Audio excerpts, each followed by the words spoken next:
भगवान सरकार की।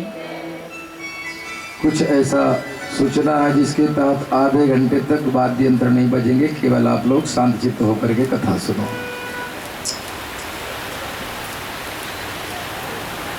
इस प्रकार से भगवान श्याम सुंदर ने लीला किया, एकदम मुंह पर ताला लगा लिया, कुछ बोला नहीं। भगवान सुखदेव कहते हैं, अब भगवान इसलिए नहीं बोले क्योंकि रुक्मिणी बलियो राजन स्नेह भंग भयात धरी। रुक्मिणी और बलराम दोनों का स्नेह बनाए रखने के लिए भगवान ने किसी के पक्ष में बात नहीं किया, ना कहा हाँ कहा ना कहा, मौन धारण कर लिया। इस प्रकार से अनिरुद्ध जी का प्रथम विवाह हुआ। अनिरुद्ध जी का दूसरा विवाह बाणासुर की बेटी उषा के साथ हुआ, और इस विवाह में तो स्वयं द्वारिकाधीश कृष्ण जी को शंकर जी से युद्ध करना पड़ा। बाणासुर बहुत भारी विष्णु भक्त था। उसकी बेटी उषा ने स्वप्न में अनिरुद्ध जी से गंधर्व विवाह रचा लिया और प्रतिज्ञा किया कि मेरा विवाह उसी से होगा जिसे मैंने स्वप्न में देखा है। बाणासुर के मंत्री की बेटी थी जिसका नाम था चित्रलेखा, बड़ी ही मायावी थी और विचित्र चित्रकार थी। उसने चित्र बनाते बनाते जब अनिरुद्ध जी का चित्र बनाया तो उसे देखते ही उषा प्रसन्न हो गई। चित्रलेखा ने कहा, चिंता मत कर बहन, मैंने तेरे सामने लाती हूँ। मायावी चित्रलेखा आकाश मार्ग से उड़ती हुई गई और द्वारिकापुरी में सोते हुए अनिरुद्ध को पलंग से उठा करके ले आई। बाणासुर के राजभवन में उषा के कमरे में विवाह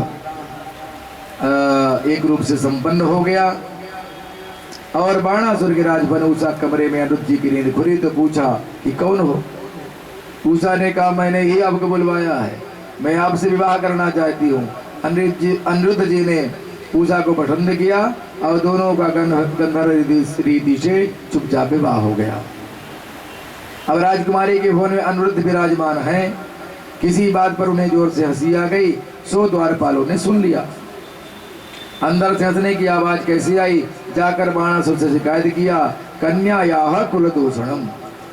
बाणासुर दौड़ा आया और राजकुमारी उषा के भवन में अनिरुद्ध को देख करके क्रोधित होकर के बंदी बना करके बंदी गृह में डाल दिया। नारद जी ने भगवान द्वारिकाधीश को खबर करी, सरकार बाल बच्चे सब आनंद से तो है ना। भगवान बोले, और तो सब ठीक है, पर आजकल बहुत दिनों से अनिरुद्ध का पता नहीं चल रहा कि कहाँ चला गया। नारद जी बोले, वाह महाराज, आपको सब कुछ पता ही नहीं। वह बाणासुर के यहाँ बंदी गृह में जेल में हवा खा रहा है। भगवान पूरी नारायणी सेना के साथ बाणासुर को की नगरी सोनितपुर चल दिए। बाणासुर भगवान भोलेनाथ का परम भक्त था और भोलेनाथ ने एक ध्वज दिया था बाणासुर को और कहा था कि जिस दिन ये ध्वज टूट करके गिर जाए समझना तुझ पर संकट आने वाला है। अब बाणासुर की भुजाएं कितनी थी? 1000 भुजाएं थी। इधर भगवान ने चढ़ाई किया, उधर ध्वजा टूट करके गिर गया। बाणासुर घबरा गया। भोलेनाथ ने पास आकर के बोला, प्रभु आप ही मेरे स्वामी हो, रक्षक हो, आज मेरी रक्षा करो। भोलेनाथ ने वचन दिया, चिंता मत करो, हम तेरे साथ हैं। भोलेनाथ बाणासुर के महल के मुख्य द्वार पर पहुंच करके त्रिशूल लेकर खड़े हो गए और बोले, चेला तू जाकर के अंदर विश्राम कर, तू चिंता मत कर। अब जैसे ही द्वारिकाधीश प्रभु युद्ध के लिए पधारे तो भोलेनाथ को देख करके नमस्कार किया। अरे भोलेनाथ प्रणाम। भोलेनाथ ने कहा, स्वागत है सरकार। आप यहाँ कैसे? भगवान बोले, इस बाणासुर ने मेरे पौत्र अनिरुद्ध को बंदी बना रखा है तो उसे दुस्साहस का दंड देने आए हैं। आप यहाँ कैसे खड़े हो महाराज? भोलेनाथ ने कहा, महाराज आप जिससे लड़ने आए हैं मैं उसी को रखवाली के लिए खड़ा हूँ, वह हमारा चेला है। द्वारिकाधीश ने कहा, प्रभु आप हटिए, हम बिना दंड दिए नहीं छोड़ेंगे इसको। भोलेनाथ ने कहा, प्रभु तो चेला के साथ हम भी विश्वासघात नहीं करेंगे, उनकी रक्षा करने का वचन हमने भी दिया है, ऐसे कैसे छोड़ दें? भगवान बोले, तब तो फिर युद्ध होगा। फिर क्या हुआ? दोनों हो गए आमने सामने और इतना भयंकर युद्ध होने लगा। दिव्य अस्त्रों का प्रयोग तक कर दिया, यहाँ तक कि भोलेनाथ ने अपना अत्यंत अमोघ पाशुपत अस्त्र चला दिया। उधर भगवान ने अपना नारायणास्त्र चला दिया, संभाल लिया। महात्मा खड़े हो गए, सरकार क्या अभी प्रलय कर देंगे आप लोग? अब दोनों विभूतियां यदि टकरा जाएंगी तो अभी विश्व का संहार हो जाएगा। तो दोनों ने शांत होकर के अपने अपने ज्वर को भेजा। द्वारिकाधीश ने वैष्णव ज्वर और भोलेनाथ ने माहेश्वर ज्वर को भेजा। वैष्णव ज्वर और माहेश्वर ज्वर आपस में टकराए। अंत में वैष्णव ज्वर ने माहेश्वर ज्वर को परास्त कर दिया। माहेश्वर ज्वर ने भगवान की 4 श्लोकों से स्तुति गाई। इन 4 श्लोकों का नित्य पाठ करने से ज्वर बाधा नहीं सताती। नमामि त्वानंत शक्तिं परेशं सर्वात्मानं केवलं ज्ञातिमात्रं विश्वोत्पत्ति स्थान संरोध हेतुं यत्तद् ब्रह्म ब्रह्मलिंगं प्रशांतम। माहेश्वर जन ने स्तुति किया। भगवान ने प्रसन्न होकर के ज्वर को साप मुक्त किया और भगवान ने जिम्हरणास्त्र के द्वारा भोलेनाथ को मोहित कर दिया। जिम्हरणास्त्र का प्रभाव ये है कि ये प्रयोग कर दिया जाए तो सामने वाले को जमुहाई आती रहेगी। भोलेनाथ जोर जोर से जमुहाई करने लगे। अब इधर भोलेनाथ चुटकी बजाते रहे और भगवान भीतर चुपचाप घुस गए। बाणासुर युद्ध के लिए आया तो भगवान ने सुदर्शन चक्र से उसके 1000 हाथों को काटना प्रारंभ कर दिया। भैया जब बाणासुर युद्ध के लिए आया तो भगवान ने सुदर्शन चक्र से उसके 1000 हाथों को काटना प्रारंभ किया। जब बाणासुर के 4 हाथ बचे तो उसकी धाई मां का नाम था कोटरा देवी। नगर होकर के रणभूमि आ गए। भगवान मुंह फेर करके खड़े हो गए। बाणासुर प्राण बचा करके अंदर भाग गया और अंत में बाणासुर ने भगवान के पौत्र अनिरुद्ध को अपनी बेटी उषा दोनों को प्रभु के सामने लाकर प्रणाम किया। सरकार क्षमा करिए। भगवान प्रसन्न हो गए। भोलेनाथ को जिम्हरणास्त्र से मुक्त कर दिया। भोलेनाथ ने भी हाथ जोड़े, महाराज भला बुरा कैसा भी सही पर चेला है, इसे क्षमा कर दो प्रभु। भगवान हंस करके बोले, भोले बाबा तुम्हारा चेला है तो मेरा भी कुछ लगता है। इसने परम भागवत प्रहलाद के वंश में जन्म लिया है। प्रहलाद के पुत्र हुए विरोचन, विरोचन के पुत्र हुए बलि और बलि के पुत्र हैं बाणासुर। इसलिए मैं इसे कभी नहीं मारता। अब तो मैंने इसे अपना चतुर्भुज रूप दे दिया। इस प्रकार अनिरुद्ध को उनकी पत्नी के साथ लेकर भगवान द्वारिका आए तो ऐसे ऐसे भगवान के पौत्रों के विवाह, नाती पोतों के भी विवाह हुए। एक बार अपने छोटे छोटे बाल गोपालों को परिकर को लेकर के भगवान श्याम सुंदर नाती पोतों को लेकर के आज कहीं घूमने चले। एक सुंदर बगीचे में घूमते घूमते आए। एक वृक्ष की छांव में पहुंच करके भगवान बोले, हम कहाँ यहाँ आराम करेंगे, तुम सब बच्चे यहाँ पर खेलो। बच्चे गेंद खेलने लगे। एक बालक ने इतने जोर की गेंद फेंकी कि कुआं में गिर गई जाकर के गेंद। भैया बच्चे दौड़े और कुएं में झांका तो एक बड़ा भारी गिरगिट दिखाई पड़ा। बच्चे डर करके प्रभु के पास आए और बोले, महाराज इतना बड़ा भारी गिरगिट हमने पहले कभी देखा नहीं, आप चल करके देखें। प्रभु ने जब गिरगिट को स्पर्श किया तो उसका शरीर छूट गया और एक दिव्य पुरुष प्रकट हुआ और अपना परिचय देने लगा। निगो नाम नरेंद्र मेक्षाको तनया प्रभो दानिक्वाख्यायमानेषु यदि ते कर्णमस्पृशम्। अब देखिए, किसी की बात करने के ढंग से ही पता चल जाता है कि इसकी मानसिकता कैसी है। अब साक्षात परमात्मा पूछ रहे हैं कि तुम कौन हो, पर इसकी बात करने की अकड़ देखो। अरे महाराज हमारा नाम नहीं सुना आपने आज तक? अरे दानियों में कहीं भी चर्चा चले तो प्रथम में मेरा ही नाम आता है। महाराज आपके कान में भी मेरा नाम जरूर पड़ा होगा। मैं इक्ष्वाकु का पुत्र सूर्यवंशी राजा नृग हूं। कहने का ढंग देखो, परिचय का तरीका देखो कैसे बोल रहा है। भगवान ने पूछा, अच्छा भैया इतने बड़े राजा और इतने बड़े दानी फिर गिरगिट कैसे बन गए भाई साहब? आप क्या दान किया तुमने? निक बोले, महाराज मैं गौदान करता था। इतनी गायों का दान किया कि आकाश के तारे शायद कोई गिन सकता है, लेकिन मेरे दान नहीं गिने जा सकते। राजा ने अपना बड़ा बढ़ चढ़ के परिचय दिया। भगवान बोले बूढ़ी टेढ़ी गाय किसी को दान किया होगा? 100 गिरगिट बन गया। ने बोला नहीं नहीं महाराज, मेरी गाय एक से एक सुंदर दूध देने वाली एकदम नई नई गाय, तरुणी कपिला, जिन्हें सोने के सींग से मढ़वाया, उनका सींग चांदी की खुर लगवाया, और दान में कहीं कोई दोष नहीं था। पर महाराज एक बार एक ब्राह्मण को मैंने एक गाय दान कर दिया, और ब्राह्मण के घर से वही गाय भाग करके मेरी दूसरी गायों में मिल गई। मैं पहचान नहीं पाया, और दूसरे ब्राह्मण को वह गाय मैंने दे दिया। पहला ब्राह्मण उसी गाय को ढूंढता हुआ आया, और वो इधर से लेकर के जा रहा था। दोनों में झगड़ा हो गया आपस में।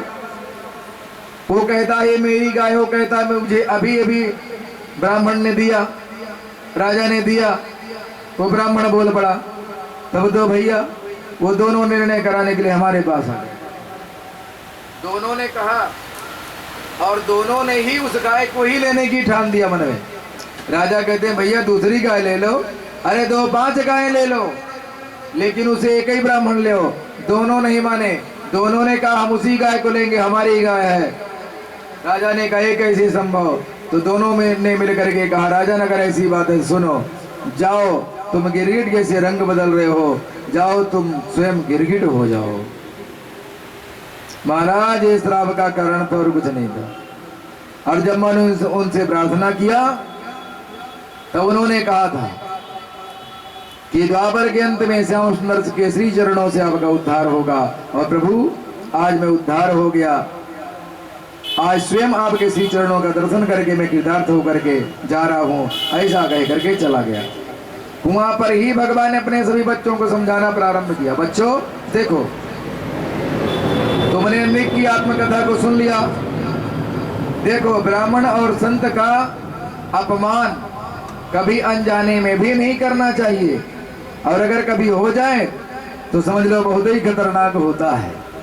जानबूझकर तो कभी उसका अपमान सोचना भी मत, कोशिश करना कि अनजाने में भी ना हो पाए, क्योंकि ब्राह्मण का जो धन है वह विष से भी ज्यादा खतरनाक होता है। जहर को तो जो खाएगा वही मरेगा, परंतु ब्राह्मण के धन को अपहरण करने वाला, चुराने वाला सारा कुटुंब ही अपना नष्ट कर लेता है। नाहम हालाहलम मन्ये विषम यस प्रतिक्रिया, ब्रह्मास्त्रम ही विषम प्रोक्तम नाश प्रते बुद्धि। अरे आग की ज्वालाओं में कोई कूद जाए तो मैं बचा लूंगा, काल कूट विष कोई पी जाए तो बचा लूंगा, पर ब्राह्मण के धन को अपहरण करके लेने वाले को मैं कभी नहीं बचा सकता हूँ, क्योंकि ब्राह्मण जो ब्राह्मण के विरोधी हैं सबसे पहले मुझे कृष्ण का विरोधी कहलाता है वो।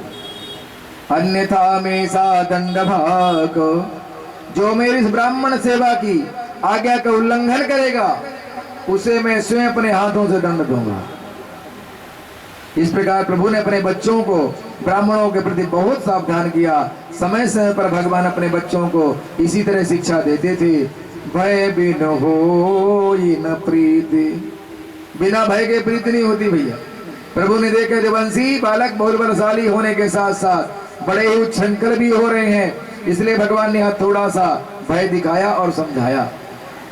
एक दिन दाऊद जी महाराज बोले कन्हैया भाई तो इतना बड़ा राजा बन गया, परंतु कहीं वृंदावन जाने का विचार नहीं आया।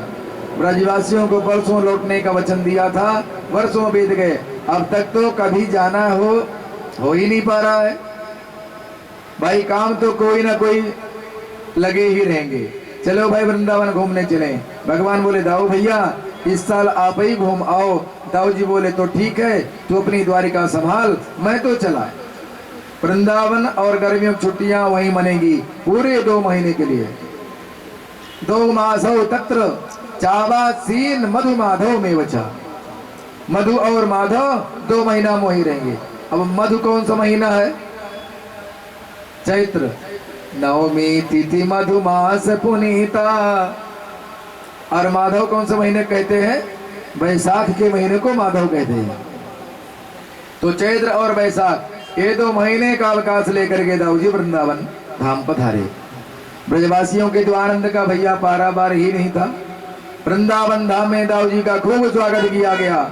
एक बार दाऊ जी महाराज अपने परिकर के साथ क्रीड़ा कर रहे थे। गर्मियों का समय था, पसीना आ रहा था। जब गर्मी ज्यादा बढ़ने लगी तो ग्वाला बोले, दाऊ जी गर्मी बहुत पड़ रही है, चलो यमुना जी में जल क्रीड़ा करें, खूब नहाएंगे और जल में ही आनंद लेंगे। दाऊ जी बोले, यमुना जी तो दूर है यहाँ से, एक काम करो, हम यमुना जी को ही यहीं बुला लेते हैं। ये यमुने इधर आओ। यमुना जी बोली, वाह महाराज, ऐसी नहवाने के लिए यमुना घर घर जाने लगे तो यमुना का तो हो गया कल्याण, मैं नहीं आऊंगी।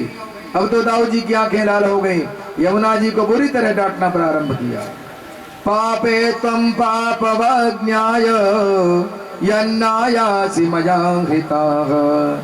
अरे पापनी, तुझने मुझ बलराम की आज्ञा का उल्लंघन करके मेरा अनादर किया है, उसका आज तुझे मैं फल चखाता हूँ। तेरे खंड खंड करके इस जगत से तेरा अस्तित्व ही समाप्त कर देता हूँ। जो हल मूसल संभाले और हल पृथ्वी पर पटका, यमुना कांप उठी। तुरंत दिव्य रूप में यमुना प्रकट होकर के चरणों में गिर पड़ी। राम राम महाबाहो, राम राम महाबाहो, ना जाने तव विक्रमम यस्यैकांसेन विधुता जगती जगतः पते। हे अनंत, हे महाबाहो, हे जगदीश्वर, मैं आपके बल पराक्रम को समझ ना सकी, मेरी इस दृष्टता को क्षमा करें। तब दाऊ जी का क्रोध शांत हुआ। सुखदेव भगवान कहते हैं, परीक्षित, आज भी श्री धाम वृंदावन में जाओ, यमुना जी दाऊ जी के हल से टेढ़ी होकर के बह रही है। इस स्थान पर यमुना की धारा सीधी नहीं है। बलराम जी ने के अनंत पराक्रम का परिचय आज भी यमुना जी की वक्रता प्रदान कर रही है।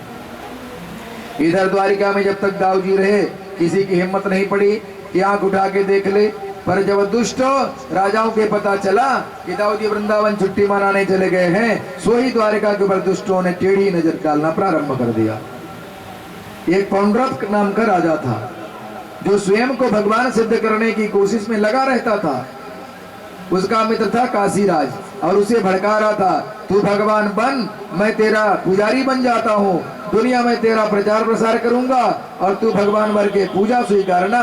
जितना दुनिया वालों को मूर्ख बना करके चढ़ावा आएगा, वो आधा दाम सब बांट लेंगे। अब बताओ, अब जगत में धराधाम पर साक्षात परमात्मा श्री कृष्ण विराजमान हैं। उस समय पौंड्रक जैसा व्यक्ति भगवान बनकर के घूमता था, और यदि आजकल इस युग में 2-4 लोग भगवान बनकर के घूमे तो कोई आश्चर्य थोड़ा ही है। हाँ, तीर्थ स्थलों में जाओ तो ऐसे झांकी बनी रहती है, बन जाते हैं राम लक्ष्मण और करल लगा लेते हैं श्याम वर्ण का। अभी हम इसके साथ में पूर्व में पिछले सत्र में आपकी बस्ती अर्थात अयोध्या में कहना चाहिए कथा करने गए, तो अयोध्या में ऐसा दृश्य देखने को मिला। कई जोड़े राम लक्ष्मण बने, धनुष बाण लिए घूम रहे हैं भैया, धारण किए, पीरी पीताम्बरी पहने। मैंने इसको कहा हरि को, मैं कहा देखो हरि, ये राम जी की नगरी है, राम जी घूम रहे हैं। तो कहने के मेरे प्रयोजन कि अगर आजकल ऐसा घूमे तो कौन सी अतिशयोक्ति। पौंड्रक ने नकली गरुड़ भी बना लिया, अपने शरीर में 2 नकली हाथ भी लगा लिए, 4 हाथ वाला बन गया। शंख चक्र गदा पद्म भी सब नकली बनवा लिए। इसका गरुड़ सचमुच आकाश में घूमता था और भोली भाली जनता पागल बन गई, कहने लगी जय पौंड्रक वासुदेवाय। आरती करने लगी। काशीराज ने कहा, मित्र यदि कृष्ण तुम्हें भगवान मान लें सो तुम्हारे ऊपर समझ लो भगवत्ता की मोहर लग गई। काशीराज ने कहा, मित्र यदि कृष्ण ये स्वीकार कर लिए तब तो कहना ही क्या है, क्योंकि आजकल लोग कृष्ण को ही भगवान मानते हैं। तुम कृष्ण को द्वारिका में धमकी भरा पत्र भेज दो। पौंड्रक बातों में आ गया, और ये आप जानते हो कि मूर्ख और शंख भैया तो दूसरों के फूंकने पर ही बजते हैं। सो काशीराज की बातों में आकर के पौंड्रक ने एक धमकी भरा पत्र दे करके द्वारिका भेज दिया। दूत ने द्वारिकाधीश के दरबार में पत्र दिया। उद्धव जी ने आगे बढ़ करके दूत से पत्र लिया और पढ़ते ही खूब जोर से हंसने लगे। भगवान बोले जल्दी बताओ इस पत्र में क्या लिखा, अकेले क्यों हंस रहे हो? उद्धव जी बोले प्रभु इसमें लिखा है सरकार अपना बोरिया बिस्तर बांधो और यहाँ से चुपचाप पतली गिरे से निकल जाओ। आप नकली हो, असली भगवान अब पैदा हुआ है। इस पत्र में आपको एक भगवान चुनौती दे रहे हैं। वासुदेवोऽवतीर्णो मेक एव न चापरः भूतानामनुकंपार्थ त्वं तु मिथ्याभिधाम त्यज। हे कृष्ण, पंचभूत प्राणियों पर अनुग्रह करने के लिए असली वासुदेव भगवान का मेरे रूप में अवतार हुआ है। तू तो मिथ्या है, झूठा है। अब तेरा कल्याण इसी में है कि तू द्वारिका छोड़ करके भाग जा, तो मैं तुझे छोड़ दूंगा। ये सुन करके भगवान भी खूब खिलखिला करके आज हंसे हमारे कन्हैया, और सुधर्मा सभा भी अट्टहास करने लगी, सब हंसे। असली भगवान भैया कहां से आ गया? भगवान उस दूत को बुलाकर बोले सुनो, अपने भगवान से जाकर कहना कि वह यहाँ आने का कष्ट ना करे। हम उनका दर्शन करने कल स्वयं उसके घर पहुंच रहे हैं। अब दूत वापिस हो गया और पौंड्रक को जाकर सुना दिया। वह द्वारिकाधीश कृष्ण कह रहे हैं कि आपका दर्शन करने स्वयं कल यहाँ आएंगे। अब पौंड्रक की धड़कन तेज हो गई। क्यों रे काशीराज, तूने तो मुझे बड़ा मूर्ख बनाया। क्या कह रहा था? वह धमकी भरा पत्र सुन करके ही भाग जाएगा। अरे वह तो मेरे घर आ रहा है, अब मैं क्या कहाँ भागूं? काशीराज ने कहा तू डरता क्यों, मैं भी तो तेरे साथ में हूं ना। देख भाई, भगवान बनना है तो थोड़ी बहुत तो कष्ट उठाना पड़ेगा। चिंता मत कर, मैं तेरे साथ हूं। और दूसरे दिन भगवान उसके घर पहुंच ही गए। जो उसके शहर में भगवान पहुंचे, सो काशीराज ने कहा मित्र पौंड्रक वह आ गया, अब तू अपना चमत्कार दिखा। पौंड्रक ने अपने उड़न खटेलों के निकाल लिया, अर्थात गरुड़ जो बनवाया था, तुरंत बटन दबाया और उसका गरुड़ उड़ता हुआ उसको लेकर के आकाश में चला गया। भैया दूसरा बटन दबाया तो उंगली में उसके सुदर्शन चक्र नाचने लगा। ये सब देख देख करके भगवान हंसे। उद्धव, इसने तो गजब कर दिया रे, मेरा दूसरा रूप एकदम बना करके तैयार कर दिया। पर कुछ भी हो, मेरा रूप बनाने में मेरा कितना चिंतन इसने किया होगा। ज्यों का त्यों बन गया। अभी से असली रूप अब मैं दे ही देता हूं। यों कह करके सुदर्शन चक्र से प्रभु ने पौंड्रक का वध कर दिया। सिर काटते ही सारूप्य मुक्ति प्रभु ने प्रदान किया और काशीराज का भी सिर काट करके काशी में ही फेंक दिया। काशीराज के वध का समाचार सुन करके उसके पुत्र सुदक्षिण को मिला तो उसने अविचार विधि से तक्षणाग्नि की आराधना करके कृत्या प्रकट किया और द्वारिका को भस्म करने के लिए भेज दिया। पर भगवान ने सुदर्शन चक्र से कृत्या को भी भस्म किया और सुदर्शन को आदेश दिया कि जाओ सारी काशीपुरी का विध्वंस कर दो। तो भगवान के दिव्य सुदर्शन ने आकर काशीपुरी को भस्म कर दिया। भगवान के ऐसे अद्भुत पराक्रम की चर्चा सुखदेव भगवान ने परीक्षित को सुनाई। परीक्षित बोले महाराज, प्रभु कृष्ण की कथा बीच बीच में थोड़ा दाऊ जी की भी महिमा का गान करते जाइए ना। तब सुनाया कि एक द्विविध नाम का वानर था, उसने दाऊ जी का वरुण कलश फोड़ दिया तो दाऊ जी ने अपने हलमूसल के द्वारा द्विविध वानर का भी संहार कर दिया। जो किसी समय में रामदल के वानर राज सुग्रीव का सचिव हुआ करता था।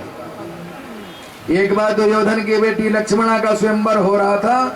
सो स्वयंवर में भगवान के जाम्बती नंदन सांब ने उस राजकुमारी का हरण किया। दुर्योधन ने सांब को बंदी बना करके बंदी गृह में डाल दिया। दाऊ भैया को पता चला। दाऊ भैया ने आकर के ललकारा, अरे दुर्योधन, इतना बड़ा दुस्साहस तुमने किया, छोड़ दो हमारे सांब को और फिर हमारे सांब जैसे कहाँ लड़का मिलेगा। अच्छा ही तो है, कर दो विवाह सांब के साथ अपनी पुत्री का। दुर्योधन कहता है तो गुरुदेव आप, लेकिन संभल करके, ऐसा आप उचित नहीं बोल रहे हैं। उन्होंने कहा तो कौन सा गलत बोला भैया? विवाह करने के ही तो बोला, जब लड़की चाह ही रही है तो लड़के के साथ विवाह करने में क्या बुराई है। फिर जोड़ी भी ठीक है, कुल भी ठीक है, सब ठीक तो है। दुर्योधन ने कहा, आए गवार वालों, हमारी ही जूती दी हुई उतारी पहनने वाले, आज वो जूती हमारे सर पर रखते हो। तब बलराम जी ने कहा, बेटा अगर ऐसी बात है तो बचा लो हस्तिनापुर को। तुरंत अपने हल मूसल को याद किया, हाथ में आया और जो अपने हल को हस्तिनापुर को भजा करके खींचा और आज प्रण कर लिया है, संपूर्ण हस्तिनापुर को गंगा में ही डुबो देता हूं। जो खींचा हस्तिनापुर कांपी। त्यों दुर्योधन अपनी पुत्री लक्ष्मणा को लेकर के, सांबो को लेकर के आया और दाऊ जी के चरणों में गिर करके क्षमा मांगी और गिड़गिड़ाने लगा। राम राम अखिलाधार प्रभावं नाभिधामुते मूढ़ानां न कुबुद्धिनां क्षन्तुर्मर्हस्य विक्रमम्। हे दाऊ जी, हम मूर्खों के अपराध को क्षमा करिए, हम आपके बल पराक्रम को समझ ना सके। तब दाऊ जी का क्रोध शांत हुआ। भगवान सुखदेव बाबा कहते हैं, परीक्षित, आज भी हस्तिनापुर गंगा जी की तरफ झुकी हुई है। दुर्योधन ने दौड़कर अपनी बेटी लक्ष्मण और सांब को सामने लाया, दोनों को दाऊ जी के चरणों में समर्पित कर दिया और क्षमा मांगे। ऐसे दाऊ जी की अद्भुत पराक्रम है। अब एक बार नारद जी ने सोचा, देखूं कि हमारे सरकार 16,108 विवाह करके भैया कैसे कैसे रहते हैं। तो जैसे ही प्रत्येक भवन में प्रवेश करते गए, सभी जगह प्रभु अलग अलग रूपों में दिखाई दिए। नारद जी के तो होश उड़ गए, भगवान के चरणों में गिर पड़े। प्रभु ये कैसी विचित्र लीला है। भगवान हंस करके बोले, बेटा नारद, मेरी इन लीलाओं को 4 खोपड़ी वाला तेरे बाप को भी चक्कर आ जाता है, तो तू क्या समझ पाएगा। पुत्र माँ खिदा, बेटा खेद मत करो, प्रेम से मेरा भजन करो। देवर्षि नारद ने भगवान के सुंदर दिनचर्या को देख करके परम आनंद को प्राप्त किया और द्वारिकापुरी से प्रस्थान किया। भगवान के गुणगान करते हुए, भज राधे गोविंद रे पगले, भज राधे गोविंद रे, भज राधे गोविंद रे पगले, भज राधे गोविंद रे। गोविंद रे पगले, भज राधे गोविंद रे, भज राधे गोविंद रे पगले, भज राधे गोविंद रे, भज राधे गोविंद रे पगले, भज राधे गोविंद रे। तन पिंजड़े को छोड़ कहीं उड़ जाएगा प्राण परिंदा रे। तन पिंजड़े का छोड़ कहीं उड़ जाएगा प्राण परिंदा रे। भज राधे गोविंद रे पगले, भज राधे गोविंद रे, भज राधे गोविंद रे पगले, भज राधे गोविंद रे।